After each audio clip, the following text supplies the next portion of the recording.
Hello and welcome to the AMA Update video and podcast. Today we're talking about the importance of physician-led care teams with Dr. Michael Suk, Chair-elect of the AMA Board of Trustees and an orthopedic surgeon at Geisinger Health System. I'm Todd Unger, AMA's Chief Experience Officer. Dr. Suk, thanks so much for joining us. Todd, it's great to be with you. Thanks for having me on. Well, we're here to talk about the importance of physician-led care teams.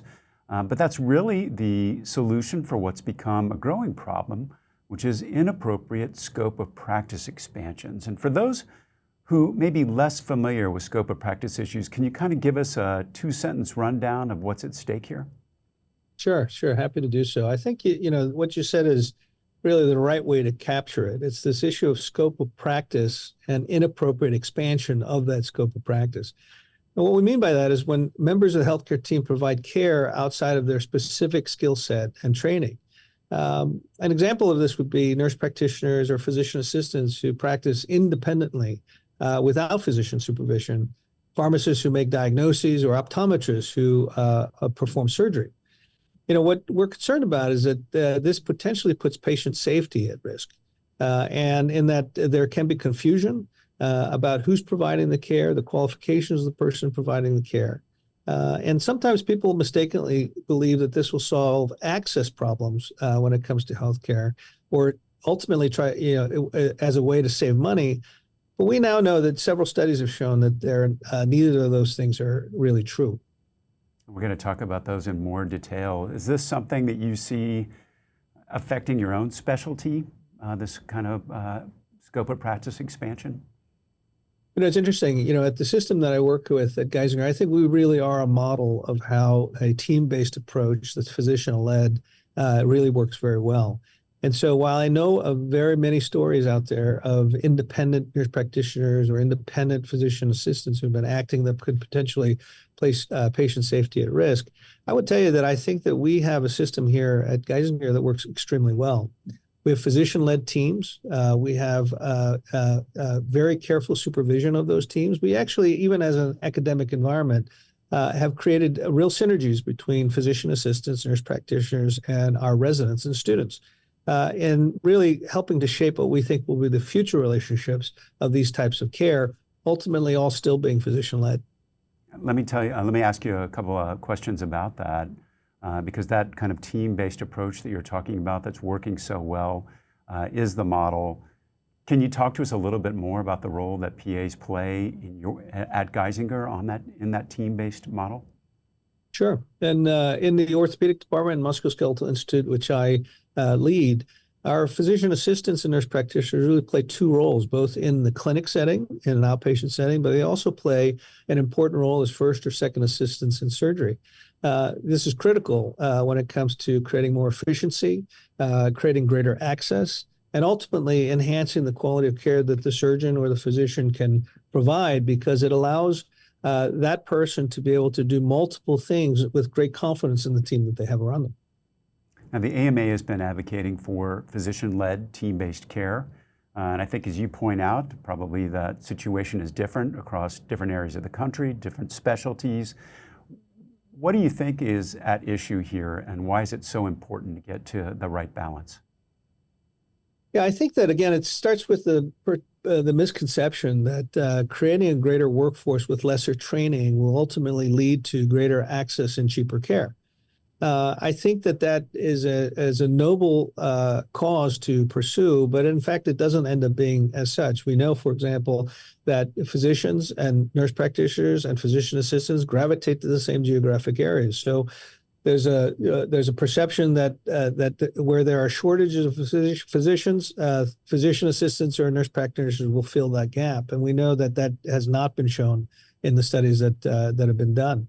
Nurse practitioners and physician assistants gravitate to the same urban areas that are out there.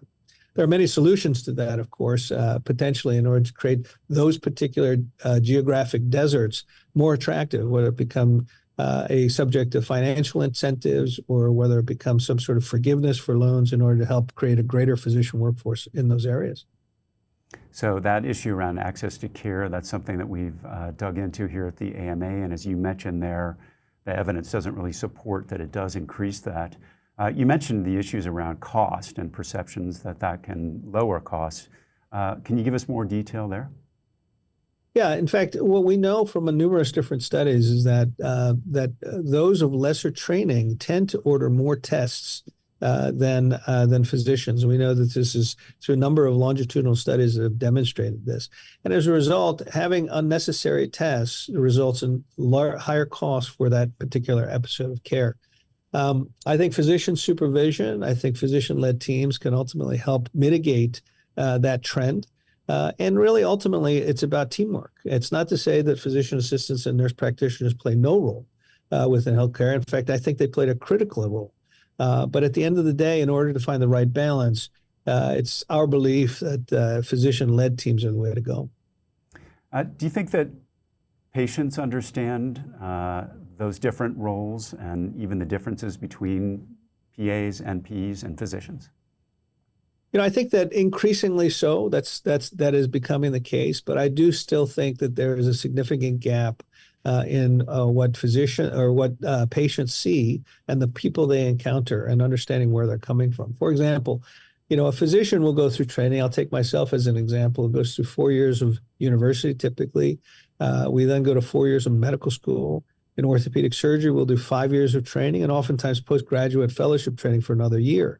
That adds up to a significant more amount of training than those who are going through physician assistant programs or nurse practitioner programs. For example, a physician assistant program usually runs about 2 to 2.5 years or so, and there's no residency requirement. Physicians are trained in the medical model, but it is intentionally greatly abbreviated. It covers basic science, pharmacology, clinical medicine, behavioral science, but it's purposely set up so that they can continue on-the-job training under the supervision of a physician. Nurse practitioners are along a similar shortened pathway in order to get their training to become nurse practitioners. At the end of the day, physician assistants, for example, will get about 2,000 hours of supervised clinical practice in their master's level training. By comparison, between medical school clinical rotations and residency training, physicians amass between 12,000 and 16,000 hours of patient care experience. Big difference. So you've really outlined a number of really important factors to consider. You just covered really the training. We talked about access before. We talked about cost. This vision of getting to physician-led, team-based care that's so important. What's in the way of implementing that more broadly, and how do we get rid of those barriers? Yeah, it's a great question, Todd. Among the things that I think are causing some of the barriers are really just a matter of culture. It's a matter of overstating one's desire to be independent. I think getting to team-based care is a matter of both sides looking at the equation. Physicians have to become more accustomed to be able to using and participating and teaming with providers who are not necessarily physicians. And I think that physician assistants and nurse practitioners need to continue to seek out avenues in which to partner with physicians and surgeons going forward. I think that other barriers include the financial model in that there's not really a great way to comprehensively reimburse for teams. I think our traditional model is focused really on what one individual does and contributes to the care.